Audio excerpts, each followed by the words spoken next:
কাসরিয়া ফারিনের সাথে আমার একটি নাটকে অভিনয় করেছিলেন, আমি ছিলাম প্রযোজক, সভাপতি জুবায়ের ইবনে বকর ছিল ডিরেক্টর এবং ইরফান সাজ্জাদ ছিল। আমি আমার শ্বশুরের চরিত্রে অভিনয় করেছিলাম। ওনার মনে আছে কিনা জানি না, সভাপতি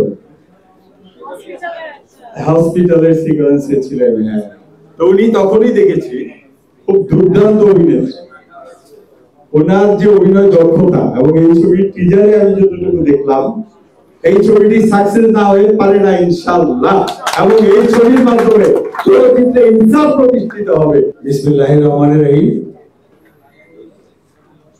মঞ্চে উপস্থিত আমার বন্ধু, এই ছবির প্রযোজক এবং বাংলাদেশ চলচ্চিত্র প্রযোজক পরিবেশক সমিতির সাবেক সভাপতি খোরশেদ আলম খসরু সহ সব গুণীজনরা এবং সামনে উপবিষ্ট সাংবাদিক ভাই বোনেরা, আসসালামু আলাইকুম।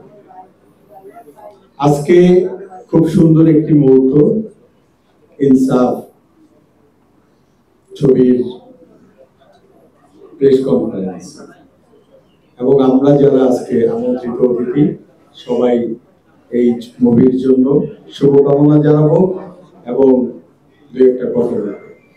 খোরশেদ আলম খসরু বাংলাদেশের অন্যতম একজন প্রযোজক, এবং ওর বিগত যে ছবিগুলি আমরা দেখেছি প্রত্যেকটা ছবি সাকসেসফুল, এবং বাংলাদেশ ফিল্ম ইন্ডাস্ট্রিতে আমি মনে করি যে খোরশেদ আলম খসরু একজন সাকসেসফুল প্রযোজক। এই সাকসেসফুল মানুষের সাথে আরো সাকসেসফুল মানুষগুলি যারা আছেন, শরীফুল রাজ, ওনার অভিনয় দক্ষতা এটা তো আপনারা সবাই ভালো জানেন। সাথে আছেন তাসনিয়া ভাই এবং মোশাররফ করিম। এই সব সাকসেসফুল মানুষগুলি যখন একত্রিত হয় তখন বিশাল এক সাকসেসফুলের সৃষ্টি হয়, জন্ম হয়। আমি আশা করি ইনসাফও ঠিক আগামী ঈদের ওই রকম একটি সাকসেসফুল ছবি হবে ইনশাআল্লাহ।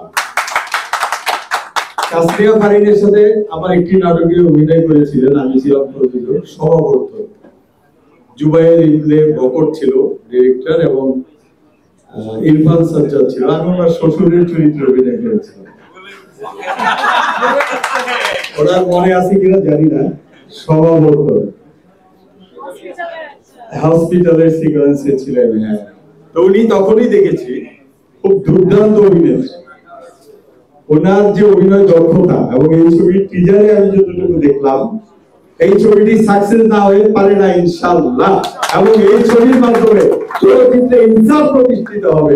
ধন্যবাদ এই ছবির সবাইকে, এই টিমে যারা আছেন সবাইকে অনেক অনেক ধন্যবাদ। আমার এই ছবির জন্য শুভকামনা। আসসালামু আলাইকুম।